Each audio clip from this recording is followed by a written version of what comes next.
welcome to episode 76 of Credit 101, where we're going to talk about more than 5 tips on what you can do when you can't pay your car payment. So if you know you can't pay your car payment, then this is what you guys should do. The first thing I consider when I think about this or what I've done, I consider just selling my car. And a lot of people do this. They actually sell their car. And if they're not upside down, if you're upside down, I don't think that you should do this.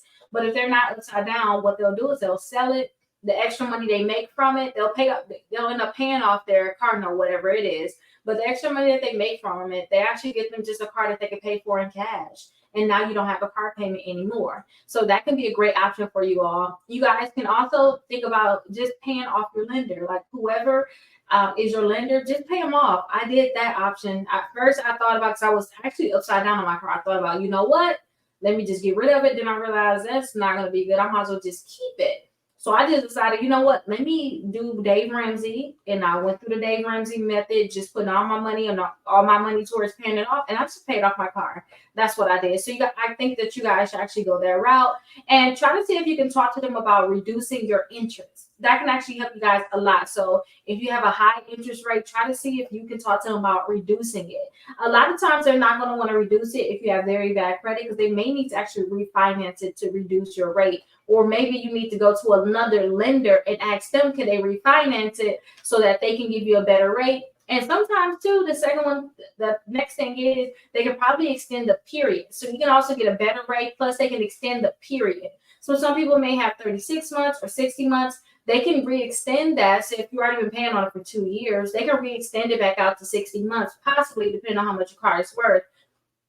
But this can help you all with your payments. Now, the next thing you can do is ask a lender if they can move your payment. So say if you have like late payments already on your car, ask them, can they move those late payments to the end of your loan so that you guys can just not worry about paying that now, but actually pay those on the end of your loan. You can also turn in your car, but if you turn in your car, technically this is going to be considered a repossession and it's going to be on your credit, and you have to think about that. So if you think about turning your car, honestly, I will get another car before I turn it in. And if you guys are thinking about refinancing a car, if you thought about getting another car and financing it, some people just do this, but I just want to throw it out there. If you're thinking about that, like, I'll just get another car, get a better rate, my credit is better now, then please get that car before you turn it in, because it's going to be repossession on your credit, okay? And hopefully you'll get a great rate. Do not start the cycle all over again with your new vehicle. If you know that payment is similar to the one that you have now, please don't start that cycle over. And some people think about doing that anyway, especially during like tax time. I want to get a new car. I don't want this car anymore. They try to trade it in, just get rid of it. Then you're upside down and they tack whatever you owe for that car from being upside down. They tack that onto your new loan. And I just don't want you guys to do that. So I would rather you just get a car in cash if that's the case, and don't try to look cute for anybody until you can actually afford it.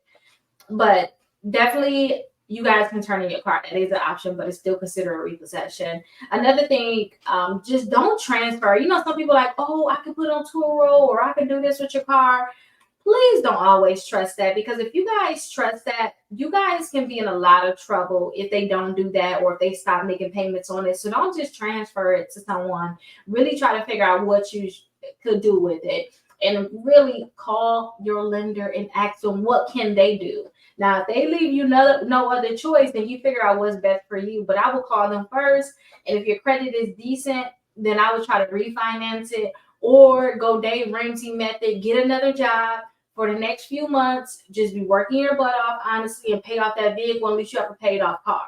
That's what I would do. Because think about it. Some people turn in their car and they ruin their credit for so long. I would rather get a second job, use all the income you get from that second job, hurry up and pay off that car and call it a day. I would rather you do that than to turn it in. Now you got a repossession of your credit, or you have some late payments. You have a lot of stuff going on with your credit, and now you can't get more credit cards. They're decreasing your limits on the credit cards. You see how bad your credit is. I just don't want you to go that route. So please consider these different things if you cannot pay on your car. Okay. Now the next payment. The next video, oh my gosh, the next video we're going to talk about leases. If you guys have lease payments, that's episode 77. We're going to talk about what you guys can do if you actually have lease payments, what you can do with that. I'll see you all there.